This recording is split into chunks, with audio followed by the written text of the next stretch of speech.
Dimulai dengan merangkai adaptor ke batang grafit menggunakan kabel charger bekas, lalu dihubungkan dengan listrik dan diamati adanya gelembung pada katoda dan anoda. Untuk langkah yang kedua, ada uji kualitatif hipoklorit. Uji kualitatif ini dilakukan secara organoleptis dengan mencatat pada menit keberapa terdapat munculnya bau seperti baiklin dan terdapat perubahan warna. Untuk langkah yang ketiga, ada uji kuantitatif hipoklorit.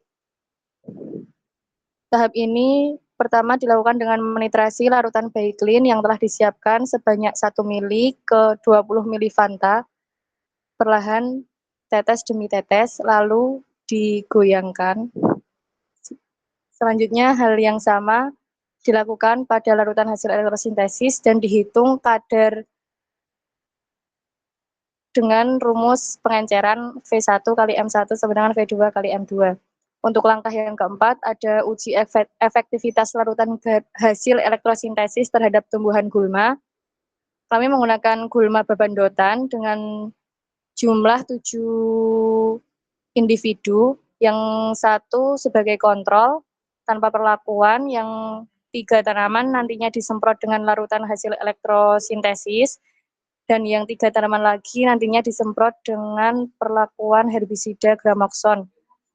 Masing-masing penyemprotan pada individu tanaman dilakukan sebanyak 10 semprot. Untuk waktu observasi kami mengamati pada menit ke-5, 10, 30, 1 jam, 2 jam, 4 jam, 1 hari, dan 2 hari.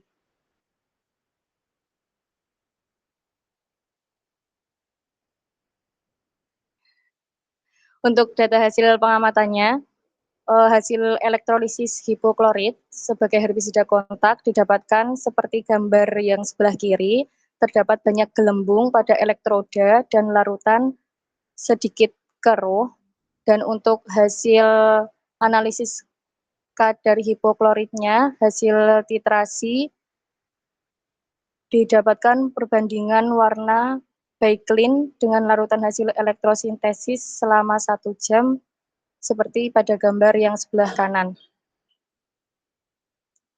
Selanjutnya untuk data hasil titrasi, kami menggunakan larutan elektrosintesis pada menit ke-60 sebanyak 0,35 mili, tapi kami juga mengamati pada menit ke-30 menit didapatkan 0,72 mili, menit ke-45 menit 0,61 mili.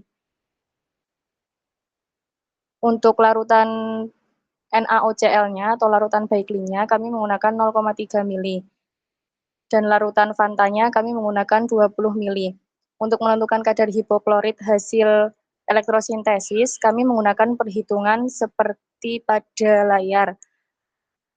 Menggunakan perhitungan pengenceran M1 kali V1 sama dengan M2 kali V2, di mana M1 konsentrasi larutan baiklin yang digunakan, V1-nya volume larutan baiklin yang digunakan, M2 konsentrasi dari larutan hasil elektrosintesis, dan V2 volume larutan hasil elektrosintesis. Maka didapatkan konsentrasi larutan hasil elektrosintesis sebesar 4,5%.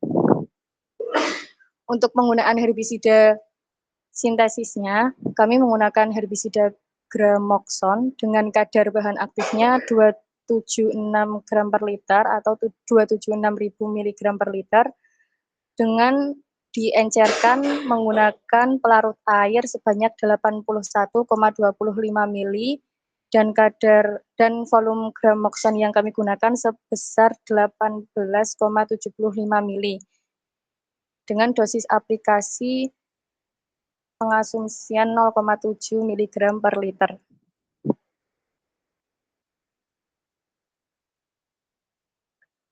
Lalu untuk data hasil observasi pada tanaman gulma, sebelum perlakuan pada tanaman gulma herbisida elektrolisis, daun sedikit lebar, hijau segar, tegak, tidak layu, batang tegak, kokoh, dan berwarna hijau.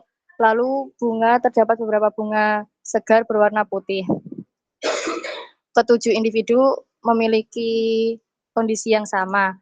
Lalu untuk pada menit ke-5 menit setelah diaplikasikan menggunakan herbisida elektrosintesis. Untuk kondisi daunnya mulai layu, warna masih hijau segar, ujung batang mulai turun dan layu tetapi masih berwarna hijau, dan bunga mulai berwarna kekuningan layu.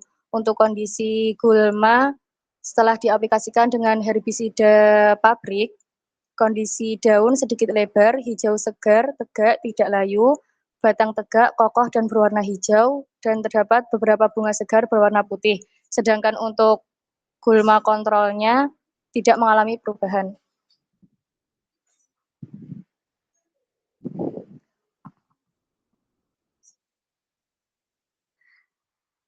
Kita lanjut pada menit ke-10-nya, yang mana daunnya semakin layu, warna masih hijau segar.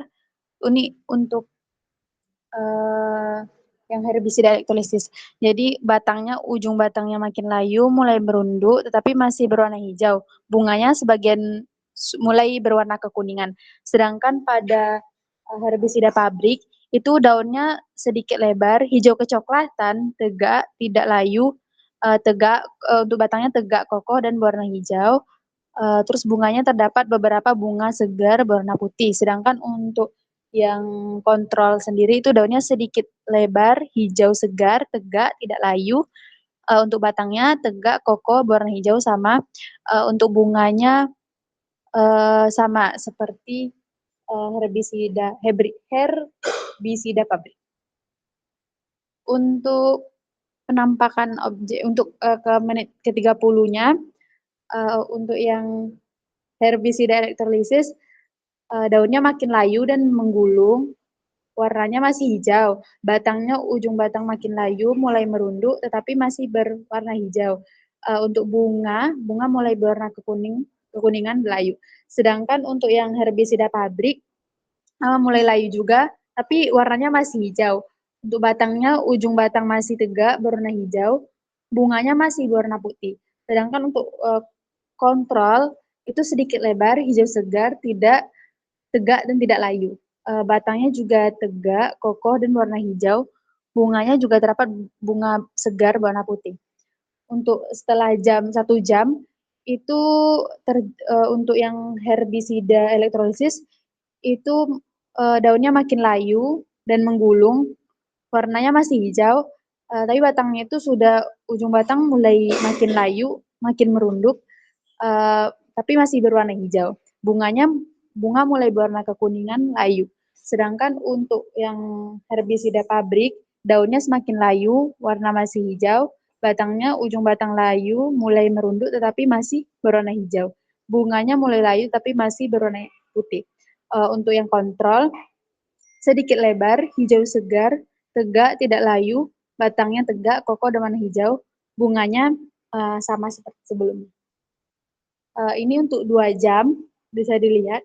Untuk 2 jam seperti yang dilihat, daunnya makin layu dan menggulung, warnanya masih hijau, ujung batang makin layu, mulai merunduk tapi masih warna hijau, bunga mulai berwarna kekuningan, terus layu. Untuk yang herbisida pabrikan, daunnya semakin layu, warna masih hijau, untuk ujung batang layu, mulai merunduk tapi masih berwarna hijau, bunganya layu berwarna kecoklatan. Sedangkan untuk kontrol itu bisa dikatakan makin subur lah. Lanjut ke perlakuan yang selama 4 jam. Untuk yang herbisida elektrolisisnya, daun layu berwarna hijau kekuningan.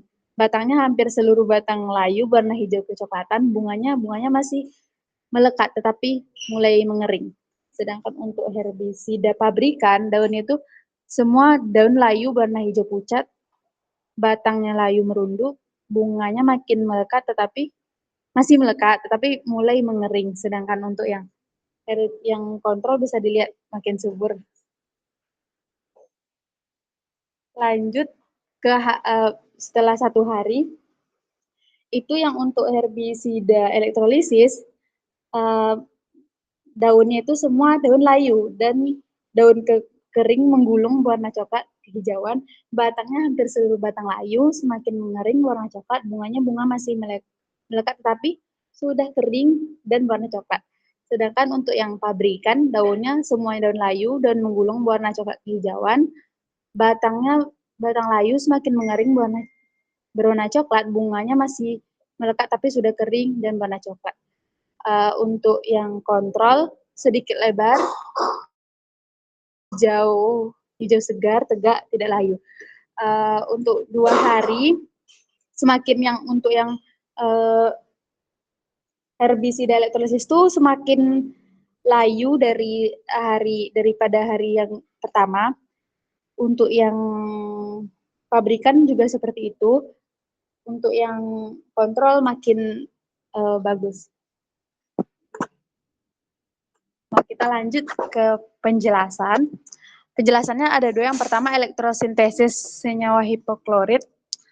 Yang keduanya senyawa hipoklorit sebagai herbisida kontak. Jadi pertama kita bahas dulu elektrosintesis senyawa hipokloritnya.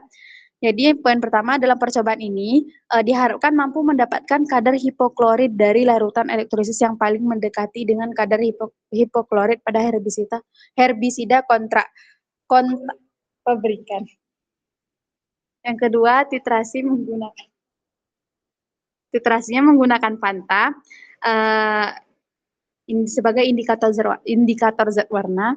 Panta itu memiliki gugus kromofor menyerap cahaya dan tidak berubah warna jika terjadi perubahan pH, karena dia bukan indikator pH.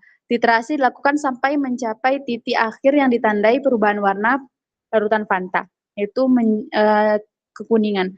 Reaksi yang terjadi dalam titrasi adalah reaksi oksidasi oleh hipoklorit yang akan merusak struktur kimia dari zat warna tersebut, sehingga mengakibatkan perubahan atau hilangnya warna. Berdasarkan 3 kali pengulangan titrasi, Panta menggunakan larutan hasil elektrolisis menghasilkan volume sebanyak 0,72 mili. Ini sudah dijelaskan pada sebelumnya tadi. Terus perubahan warna yang terjadi yang semulanya merah menjadi kekuningan. Sedangkan titrasi menggunakan backlin dengan 3 kali pengulangan itu menghasilkan ketiganya itu 0,3 mili. Dari hasil percobaan yang dilakukan, maka diperoleh kadar yang seperti kita tahu kadar yang diperoleh itu 4,5%. Untuk penjelasan yang kedua, senyawa hipoklorit sebagai herbisida kontak. Yang pertama, uji efektivitas herbisida dilakukan pada gulma Ageratum conizoides atau disebut juga dengan babandotan dengan 3 perlakuan. Yang pertama tanpa perlakuan kontrol, yang kedua penyemprotan larutan hasil elektrolisis dan penyemprotan hasil pabrikan atau memakai gramoxone seperti yang sudah dijelaskan sebelumnya.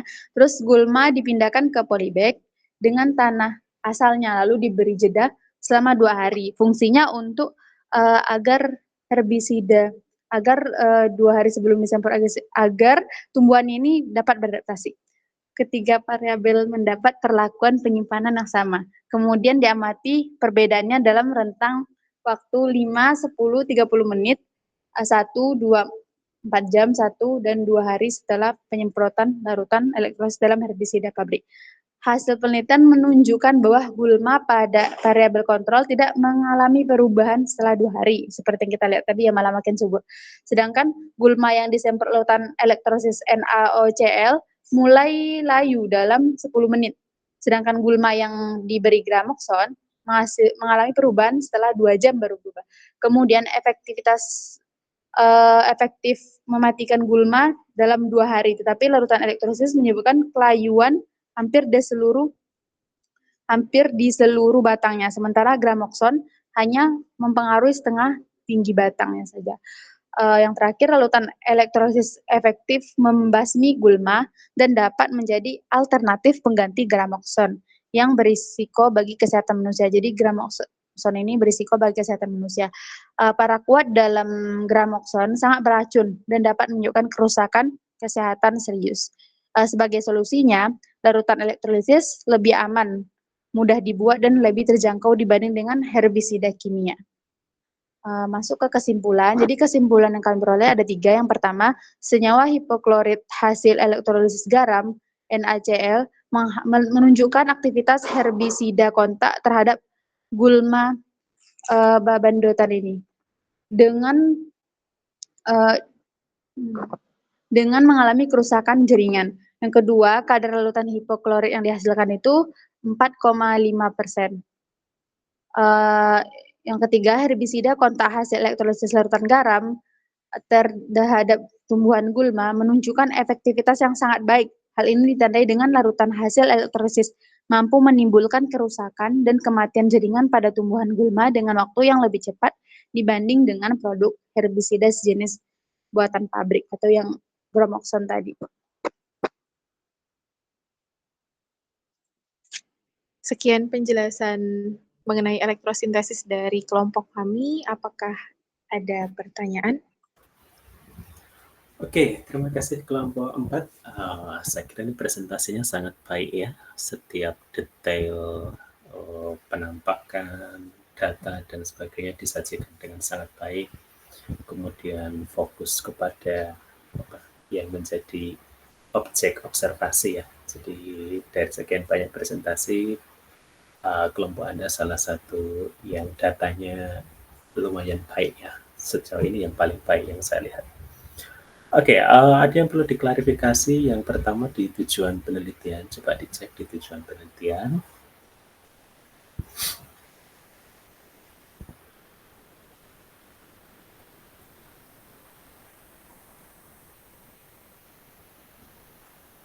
Oke, di tujuan penelitian coba diperbesar sedikit ya. Oke, tujuan yang kedua itu analisis kualitatif kuantitatif kadar hipoklorit dengan menggunakan organoleptik dan titrasi iodometri ya. Di sini bukan titrasi iodometri ya, karena kalau nanti di kimia analitik Anda akan belajar bahwa titrasi iodometri adalah menggunakan iodium, I3 menjadi I2 dan sebagainya. I- menjadi I2 yang dan sebagainya. Kita tidak menggunakan iodium sehingga bukan titrasi iodometri. Tetapi lebih tepatnya ini adalah sebenarnya reaksi oksidasi oleh hipoklorit terhadap zat warna. Jadi bukan iodometri. Memang benar si hipoklorit itu bisa ditentukan kadarnya menggunakan metode iodometri. Tapi kita tidak menggunakan reagen iodometri. Jadi kurang tepat ya istilah titrasi iodometri. Nanti diperbaiki naskahnya, bukan titrasi iodometri. Ini semata-mata penentuan kadar secara tidak langsung. Nanti kalau Anda misalkan pernah magang atau nanti saudara Anda magang di BSIP tentang penentuan kadar C organik itu kan ditentukan menggunakan dikromat ya. Dikromat itu kan punya warna agak merah-merah jambu sedikit gitu ya, agak pink gitu. Nah, dikromat itu bisa dianalisis menggunakan UV vis pada panjang gelombang misalkan 500-an, 450 sampai 500. Nah, penentuan C organik itu dilakukan dengan cara mereaksikan sampel yang mengandung C organik dengan dikromat, karena dikromat itu punya sifat oksidator kuat. Artinya nanti dikromat yang bereaksi dengan senyawa organik yang mengandung C organik tadi akan menurunkan konsentrasi dikromatnya, sehingga dikromatnya akan warnanya akan berkurang ya, berkurang dari yang pink sekali kemudian menjadi berkurang karena sebagian dikromatnya berubah. Nah, perubahan kadar kalau dalam ini adalah absorbansi dikromat inilah yang kemudian nanti dipakai untuk menghitung dikromat yang tersisa itu berapa, yang kepake itu berapa gitu ya. Ini juga sama si NaOCl-nya atau baiklin yang kita pakai itu dipakai untuk mengubah warna sejumlah tertentu dari Fanta yang diketahui volumenya tertentu. Nah, kelebihan Fanta yang bereaksi di sini bukan kelebihan Fantanya tetapi jumlah Fantanya kita bikin dia terbatas sehingga tepat sekali di gambar Anda literasi itu tidak sampai warnanya bening. Sehingga penentuannya itu sebenarnya adalah penentuan secara tidak langsung. Ya, literasi penentuan kadarnya secara tidak langsung. Itu yang dilakukan. Jadi nanti bukan literasi iodo-iodimetri, tetapi lebih kepada penentuan kadar hidroklorid secara tidak langsung dengan mengamati perubahan warna pada zat warna di pantainya. Gitu. Coba lihat di literasinya ya, literasinya yang tadi yang pakai Proclin sama nah yang ini. Nah, sudah benar ya metode Anda untuk meliterasi tidak sampai bening sekali, tapi warnanya mendekati. Tapi kalau kita mau lebih teliti, itu warnanya sudah mendekati tetapi belum dekat sekali ya. Ya relatif hampir sama tapi belum dekat sekali.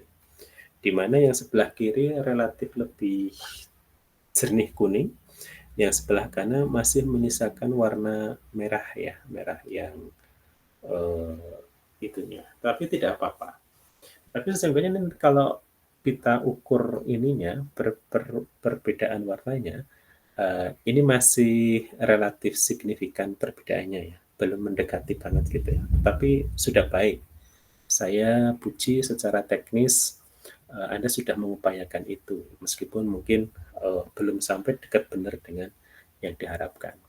Sehingga ini nanti kalau kita tambahkan sedikit lagi supaya dapat warna seperti Proclin itu, nanti kadarnya tidak 4,5% ya. Kemungkinan biasanya rata-rata kisaran antara 3,5 sampai 3,4 ya, 3,4 sampai 3,5%. Anda dapatkan 4,5% ini karena yang ditambahkan ke sini itu masih sedikit atau masih kurang sedikit untuk bisa mendapatkan warna yang sama dengan warna Proclinnya. Tapi tidak apa-apa, secara konsep Anda sudah paham. Gitu. Tapi nanti kalau mau diinikan warnanya diupayakan untuk lebih mendekati. Oke, selanjutnya coba lihat bagaimana Anda menentukan kadar dosis. Kadar dosisnya, ini ininya ya, pengencerannya ya. Oke, ini 276 mg per liter. Oke, ini cara ininya gimana penjelasannya? Kenapa dosis aplikasinya 0,7 mg per liter? Penjelasannya bagaimana? Kami menggunakan rumus pengenceran, Pak.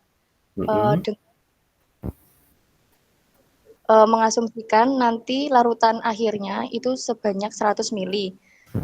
Kita nanti airnya berapa dan gram oksonnya berapa. Jadi 100 mili dikali 4,5 dari konsentrasi larutan hasil elektrosintesisnya. Yang 4,5% tadi ya. Konsentrasi gram okson. Oke, gram oksonnya akan dibikin 100 mili. 100 mili juga. Oke. Yeah. Oke. Ini sudut pandangnya volume akhir ya, 100 mili gitu ya? Iya, Pak. Oke. Mau membuat larutan 100 mililiter. Oke. Kalau 100 mililiter, jadi mungkin nanti tidak apa-apa sih, maksudnya saya punya persepsi yang berbeda. Kalau kita punya kadar bahan aktif 276.000 mg per liter, itu kan data kita kan dalam bentuk persen ya. Data yang kita punya dalam bentuk persen. Coba Anda konversi dari 276.000 mg per liter menjadi persen. Kira-kira kadar bahan aktifnya itu berapa persen sih, gitu ya? Nah, itu dulu yang yang perspektif awalnya. Oh, kalau dia mengandung 276.000 mg per liter, artinya ini kan 276.000 ppm, part per million. Dari ppm dikonversi ke persen, artinya dia dibagi 10.000 atau dikalikan 10 pangkat min 4. Ya, 1 ppm itu 10 pangkat min 4% gitu. Jadi, ini kalau dijadikan persen, kurang lebih bahan aktifnya berapa? Itu berarti 27,6% ya. Gitu. Oke, 27,6% bahan aktifnya. Sementara bahan aktif yang Anda punya 4,5%. Begitu. Nah, sekarang Anda akan membuat larutan misalkan 100 ml ya. 100 ml. Nah, di sini supaya kadarnya sama, bagaimana cara menghitungnya? Maksudnya bahan aktifnya ya sama-sama, misalkan apakah dibikin 4,5%. Ini tadi yang Anda elektrosintesis volumenya berapa? 100 mili juga, Pak. 100 mili. Berarti dia tidak diencerkan ya nantinya yang hasil elektrolisisnya ya? Iya, tidak. Tidak ya. Oke, berarti Anda akan mendekati pakai kadarnya si hasil elektrolisis kan ya? Karena kadarnya si gramokson itu lebih tinggi daripada hasil elektrolisis Anda. Jadi sama-sama dibikin 4,5% misalkan. Nah, cara ngitungnya adalah bagaimana atau berapa volume yang harus diambil dari larutan induk 27,6% supaya menghasilkan kadar 4,5% pada volume akhir 100 mili. Kan begitu ya? Gitu enggak? Tuh. Berarti kita, ini 24 ini apa? 24 itu apanya Mbak ini? Gramokson yang konsentrasinya 24. 24% ini dari mana? Kemarin kami mencari-cari di Google, Pak. Terus? Terus untuk gramokson yang biasa di pasaran diklaim sebesar 24% konsentrasi. Oh, gitu. Nah, itu kalau itu yang 276.000 itu dapat dari mana? Data 276.000. Itu dari komposisi gramoksonnya. Di bahan ini ya, di wadahnya. Iya. Ada ya, kelihatan ya? Mana kelihatan enggak? Kelihatan enggak? Enggak ya? Bahan aktif, oh itu ya, 276 gram per liter itu ya. Nah, itunya bukan 24%, Mbak. Tapi dari kemasan itu. Jadi kalau dia dibikin persen, menjadi 27,6%. Gitu. Jadi di perhitungan Anda tadi yang 24% itu diganti dengan 27,6. Gitu. Gitu ya, itu nanti coba dihitung lagi. Nanti yang 24% itu diganti, awal dapatnya dari mana 24% itu? Padahal Anda di sana menuliskan kadar bahan aktifnya 276.000 mg per liter. Tapi di perhitungan malah ditulis 24% gitu. Nah, supaya tidak bingung, nanti itu yang kadar bahan aktif dituliskan 276.000 mg per liter atau sama dengan 27,6%. Gitu ya. Nah, sehingga nanti di sini faktor pembaginya adalah 27,6%. Nah, itulah volume yang diambil dari larutan induk gramokson untuk kemudian diencerkan dengan pelarut air sebanyak berapa mililiter. Ini akhirnya sebentar. Ini dapatkan V1 18,75 ml ya, supaya dapat 100 mili kan ya volume akhirnya ya. Tapi kalau nanti 27,6 yang dipakai, nanti tidak 18,75 ya. Artinya nanti air yang dipakai untuk pengenceran juga akan berubah. Nah, dosis aplikasinya itu bisa ketemu 0,7 dari mana?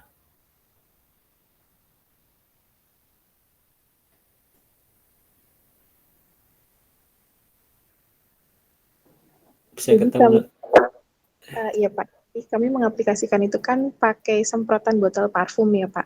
Dan Iya. kami juga cari di Google itu sekali semprot umumnya botol parfum itu 0,07 mili. Lalu Iya, itu iya. kita semprot gitu Pak. Jadi dosis Oh, pertamanya 0,7 oh miligram. volume ini ya. Oh gitu. Atau cara mudahnya mungkin bisa, kan tadi Anda punya 100 mili ya, punya 100 mili larutan Gramoxone. Kemudian misalkan Anda ambil misalkan berapa? 10 mili misalkan. Atau pokoknya volumenya tertentu diketahui. Kemudian Anda semprotkan, upayakan menyeluruh. Setelah itu, volume sisanya nanti diukur lagi, gitu. Jadi tidak memakai kira-kira, oh ini yang disemprotkan sekali semprot 0,7 mg per liter, gitu, bukan gitu. Tetapi bisa Anda hitung dari volume awal berapa, setelah disemprotkan sampai tanda kutip merata pada seluruh bagian tanamannya, sisanya tinggal berapa di botol. Nah, itu volume yang dipakai untuk dosis aplikasinya, gitu ya. Nah, misalkan ternyata kepakainya misalkan 2 ml. 2 ml, kemudian padahal kadarnya tadi adalah misalkan ya, 4,5%. Berarti nanti ketemu persen. Nah, nanti kalau persen mau Anda bikin miligram per liter lagi, ya dikonversi jadi ppm tadi ya. Jadi 1% itu 10⁴ miligram per liter gitu. Gitu ya, enggak apa-apa mispersepsi, enggak apa-apa. Tapi misalkan kalau misalkan Anda melakukan studi lanjut selanjutnya, kemudian tidak tahu ya berapa ya kira-kira tadi yang saya semprotkan, nah, ada cara yang paling mudah adalah tadi mengurangi volume yang disemprotkan, mengurangi volume larutan mula-mula dikurangi volume larutan akhir yang tersisa dari proses penyemprotan. Nah, berarti kan selisihnya ini adalah jumlah volume yang dipakai untuk nyemprot si tanamannya. Gitu ya ininya. Jadi tidak miss nanti kalau semua pakai kira-kira, sementara tidak pas, nanti berbeda hasilnya. Oke, saya kira ini baik sekali dari sisi tampilan, dari sisi penyajian data, dari sisi konsep sudah sangat baik dan saya apresiasi atas kerjasama dari seluruh kelompok tim ini. Tapi seperti biasa, karena ini adalah ada penilaian aspek penilaian peer assessment, penilaian oleh sesama teman. Ini karena kebetulan online, nanti silahkan saya di Japri WA ya. Konsepnya sama, tuliskan nama Anda di atas, misalkan namanya siapa, si A, NIM berapa, kelompok berapa. Kemudian tuliskan urutan nama anggota kelompok Anda, yang mana urutan itu mencerminkan kontribusi dari anggota menurut penilaian Anda masing-masing ya. Misalkan Anda memberikan nama si A, si B, si C. Nah, urutan dari nomor 1 sampai ke bawah itu menunjukkan kontribusi yang paling besar, agak, dan begitu ya. Boleh Anda kirimkan Japri ke saya. Kalau biasanya sih lewat tulisan kertas, tapi karena ini online, nanti setelah ini Anda WA saya ya. Setiap orang membuat penilaian sendiri-sendiri ya, bukan satu kelompok jadi satu. Setiap orang menilai anggota kelompok yang lainnya. Oke, terima kasih untuk kelompok 4. Selanjutnya ke kelompok 8. Hari ini kelompok 8, ada lagi enggak kelompok yang lain di sini? Selain kelompok 4 dan kelompok 8. Tidak, Pak. Cuma 2 kelompok saja. Cuma 2 kelompok ya. Oke. Kelompok 8, silakan.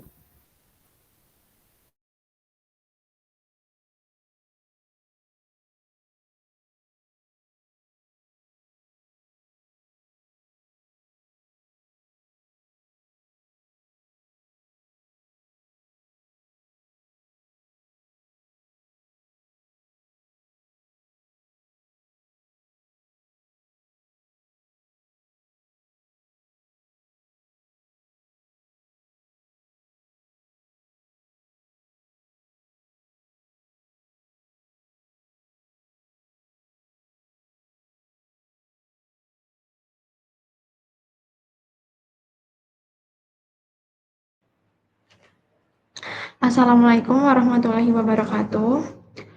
Selamat siang, Bapak Harmanto, selaku dosen pengampu mata kuliah elektrokimia. Di sini kami dari kelompok 8 yang beranggotakan Masitawa Ode, NIM 42, Abelia Saputri, NIM 46, dan Ira Aisyah, NIM 57, akan mempresentasikan hasil percobaan dan observasi kami terkait sintesis natrium hipoklorit dari garam NaCl dengan metode elektrolisis sebagai herbisida kontak terhadap gulma Babadotan Agitarum conizoides. Langsung ke tujuan.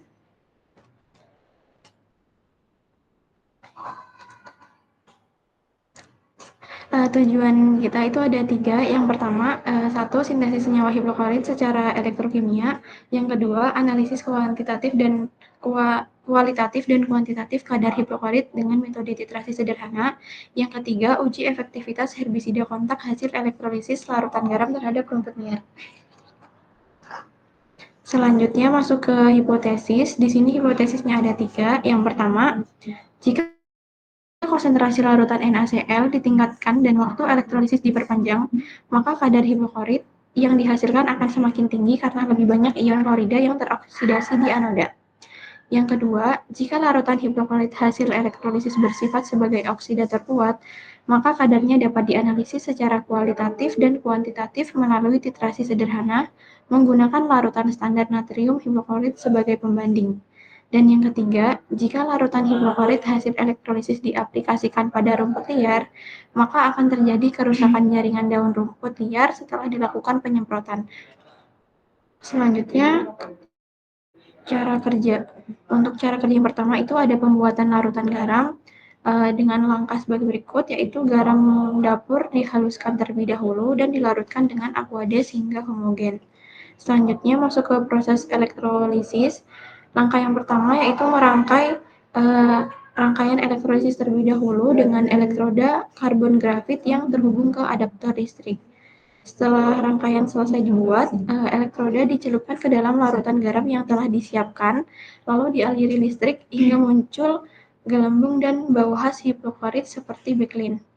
Selanjutnya dilakukan uji kualitatif, dilakukan dengan langkah seperti berikut, dilakukan secara organoleptik untuk memastikan aroma khas hipoklorit yang terbentuk. Selanjutnya pengujian kuantitatif atau titrasi, itu dengan langkah larutan Fanta dititrasi menggunakan larutan backline 5,25% sebagai standar. Selanjutnya volume larutan yang digunakan dicatat untuk menghitung kadar hipoklorit hasil elektrolisis.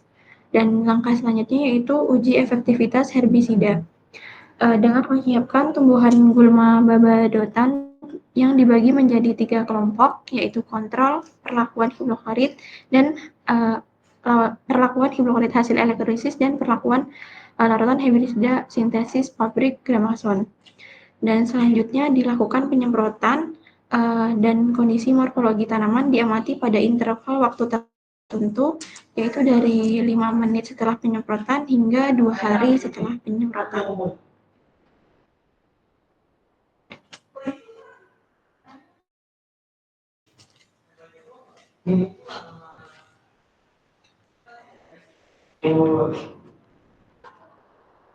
Selanjutnya, untuk data hasil titrasi, kami melakukan sebanyak 4 kali dengan volume larutan zat warna yang kami pakai yaitu 10 mili.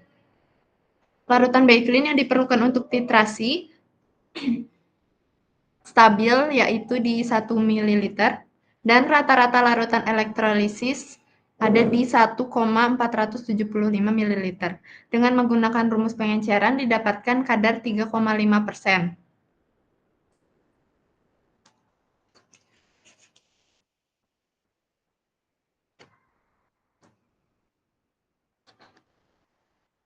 Pada tabel penggunaan herbisida sintesis pabrik, diketahui bahwa Gromaxon kadarnya 276.000 mg per liter dengan target kita yang buat untuk dosis aplikasinya yaitu 35.000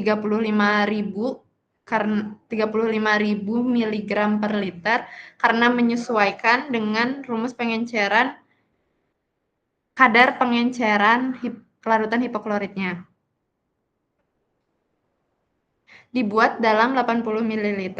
Rumus yang digunakan sama seperti rumus yang sebelumnya. Dari perhitungan diperoleh volume Gromaxon yang dibutuhkan yaitu 10 ml, yang artinya untuk membuat aplikasi sebanyak 80 ml dibutuhkan 10 ml herbisida.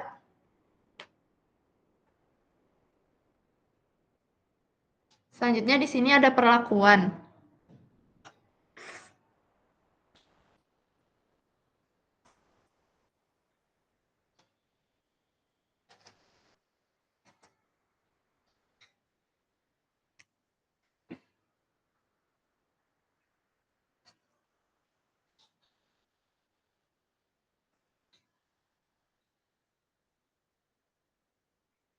Sebelum perlakuan,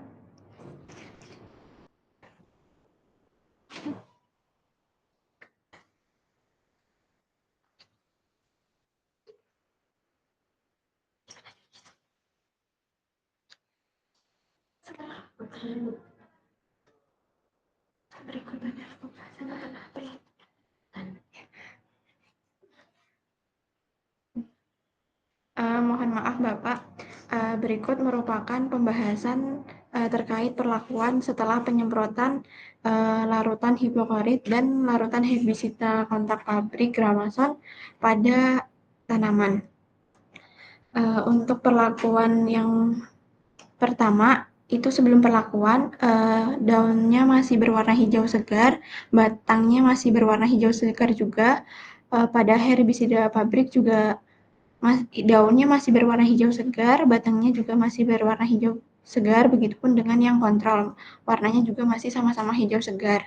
Yang selanjutnya setelah pengamatan 5 menit setelah penyemprotan, yang terjadi yaitu daunnya pada tanaman larutan hipoklorit itu mulai agak layu, warna daunnya masih hijau, untuk batang masih berwarna hijau segar, sebagian sudah tidak kokoh.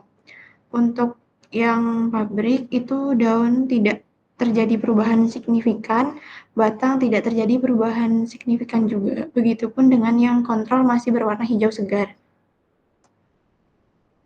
Selanjutnya setelah 10 menit, itu daun untuk yang larutan hipoelektrolisis itu tuh daunnya semakin layu, warna daunnya juga masih hijau dan batangnya mulai melunak. Untuk yang herbisida pabrik, daunnya sedikit menghitam, terlihat kusam, sedangkan batangnya tidak terjadi perubahan yang signifikan.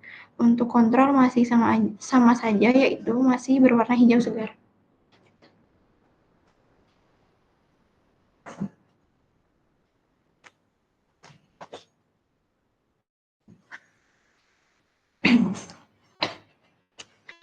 selanjutnya itu pada menit ke-30 setelah penyemprotan, pada tanaman herbisida elektrolisis itu daunnya semakin layu, warna daun masih hijau, sedangkan batangnya tidak terjadi perubahan signifikan. Sedangkan pada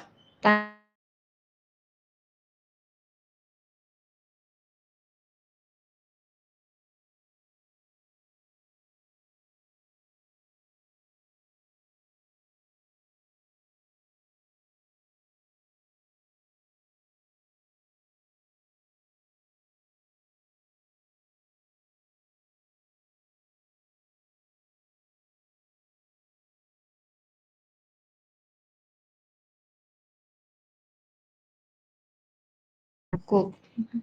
Sedangkan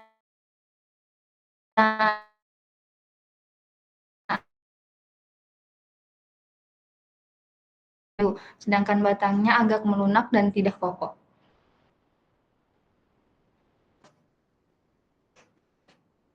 Pada 4 jam pengamatan, daunnya sebagian daun sudah benar-benar mati, ada perubahan warna daun menjadi lebih gelap dan menggulung, dan juga lunak. Sedangkan batangnya sangat membungkuk. Sedangkan pada herbisida pabrik, warna daunnya menghitam, semakin layu dan sebagian daun menggulung. Batangnya tidak kokoh. Setelah 24 jam atau 1 hari, pada herbisida elektrolisis, daunnya mati total dan batangnya juga. Sedangkan pada herbisida pabrik, warna daun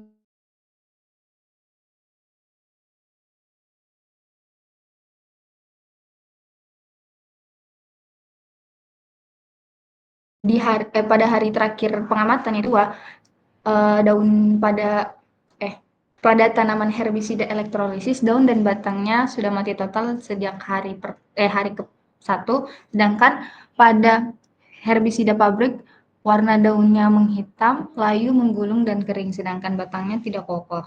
Sementara kontrol sampai akhir masih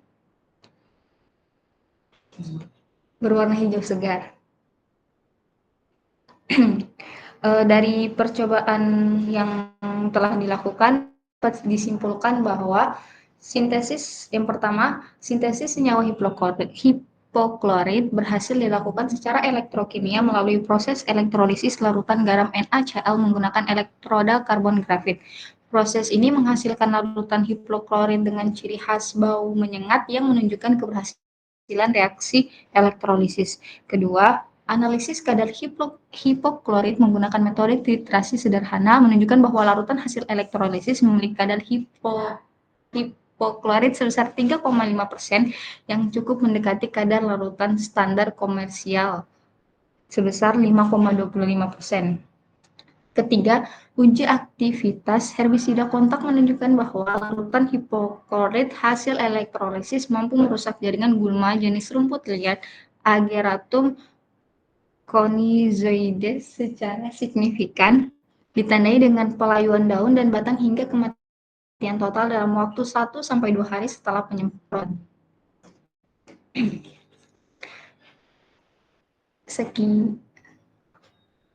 Sekian presentasi dari kelompok kami. Mungkin dari Bapak ada pertanyaan ada tambahan. Oke, terima kasih untuk kelompok 8 ya. Oke, coba kita lihat di tujuan penelitiannya tadi. Di slide tujuan penelitiannya.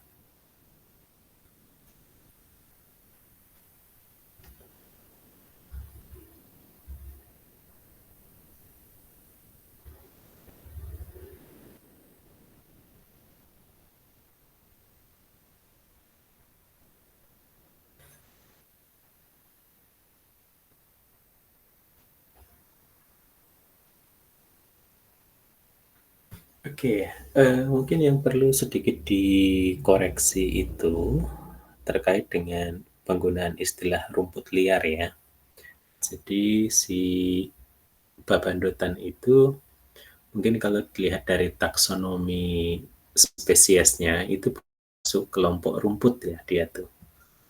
Jadi nanti mungkin nanti itu disesuaikan ya. Beda antara rumput dengan tumbuhan herbal itu maksudnya yang dia agak lebih tinggi dari rumput-rumput ya. Jadi rumput itu kan yang di bawah. Nah, yang bebandotan itu dia lebih tinggi dari rumput secara taksonomi spesiesnya.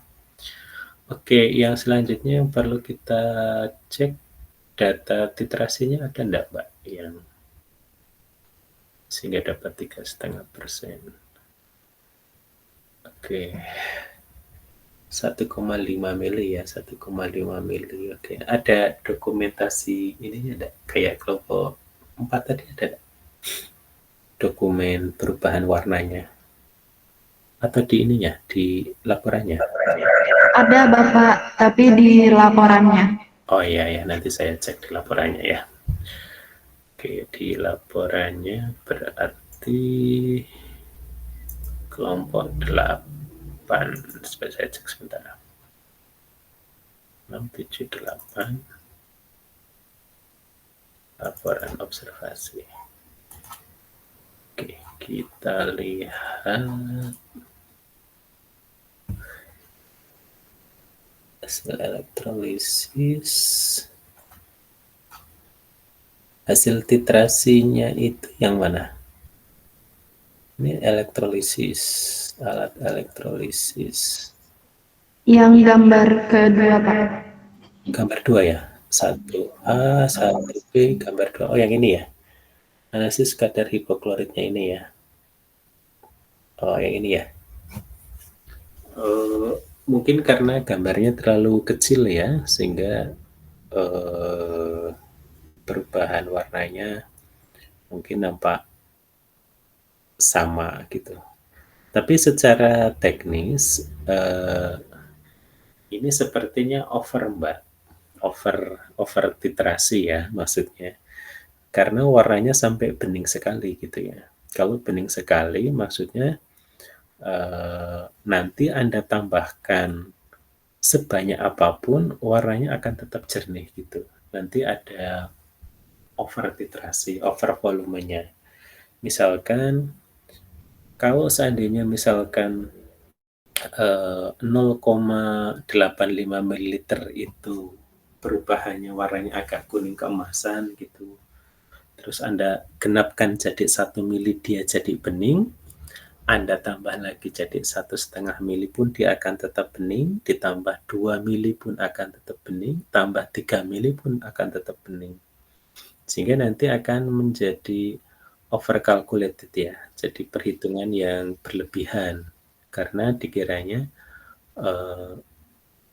jumlah yang ditambahkan itu banyak ya, padahal seharusnya bisa kurang begitu. Mungkin itu kalau saya amati dari sedikit gambar yang di sini karena terlihat sama-sama bening gitu ya, bening sekali gitu. Idealnya karena dia penentuan tidak langsung, upayakan supaya dia tidak sampai betul-betul bening begitu ya, supaya nanti bisa didekati dengan pendekatan visual. Kalau bening berarti nanti kita akan kesulitan menentukan sebenarnya volume pastinya itu berapa. Karena kalau kita tambah lagi dia tetap akan bening. Kalau seandainya Anda menambahnya kebanyakan dia juga akan tetap bening begitu. Jadi nanti sebagai pengalaman saja, titrasinya tidak sampai betul-betul bening ya, tetapi paling tidak perubahan warna antara standar dengan hasil elektrolisis itu warnanya mirip tapi antara warna bening dan juga warna merah fantanya gitu. Jadi pada daerah itunya, jadi bukan warna merah dan juga bukan warna bening, tapi di perantaraan itu yang kita harapkan gitu ya. Oke, kemudian ini tadi kan dipresentasikan penggunaan pembuatan herbisidanya 80 mili ya, volume akhirnya ya. Coba dijelaskan terkait dengan volume akhirnya jadi 90 mili, Pak. Volumenya 90 setelah ditambahkan dengan herbisidanya. Oh, 90 mili. Jadi ini 90 mili untuk mendapatkan konsentrasi 35 3,5% ya, dapatkan itu ya, jadi 90 mili. Terus yang disemprotkan ke ini berapa mili? Tidak dihitung, tidak diukur. Tanamannya disemprotkan berapa mili masing-masing? Tidak dihitung milinya Bapak, tapi sekitar 5 semprotan. Oh, 5 semprotan gitu ya, satu tanaman ya. Ya, Ya. oke lah, nggak apa-apa. Yang penting kadarnya sama. Oke, tapi akan lebih baik jika diketahui itunya juga, seperti kelompok 4 tadi. Nah, yang ini mungkin yang yang versi herbisida elektrolisis mungkin dia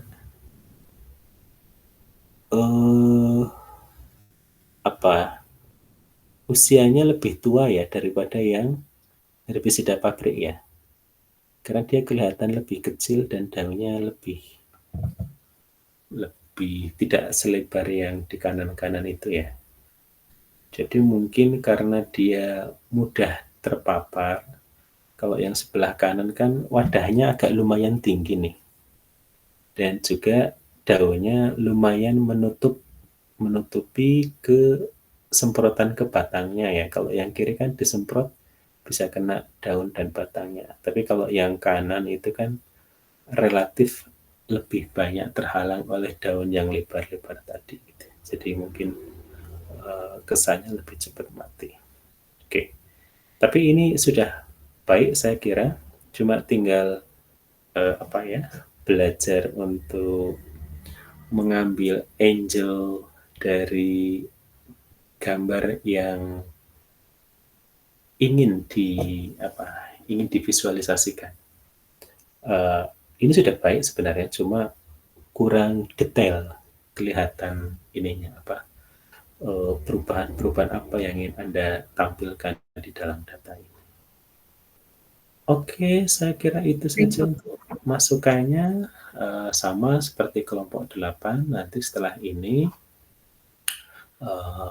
tuliskan nama Anda dan juga NIM, kemudian di bawahnya tuliskan kontribusi rekan-rekan Anda di dalam satu tim dari urutan 1 sampai ke bawah, dengan prioritas yang berada di urutan pertama adalah kontributor yang menurut Anda adalah kontributor yang paling signifikan atau memberikan kontribusi paling banyak di dalam proyek ini. Gitu ya. Pak, semuanya sama? Ya, tidak mungkin sama ya. Maksudnya Anda bisa menuliskan prioritas itu dalam perspektif Anda. Nah, tetapi yang Anda tuliskan itu adalah nama selain nama Anda sendiri. Artinya nama tim Anda. Saya kira begitu ya. Nanti setelah ini bisa Anda japri ke saya masing-masing di WA, melakukan namanya peer assessment atau penilaian rekan sejawat. Saya akhiri, terima kasih. Wassalamualaikum warahmatullahi wabarakatuh. Terima kasih Pak. Sudah keluar. Hai.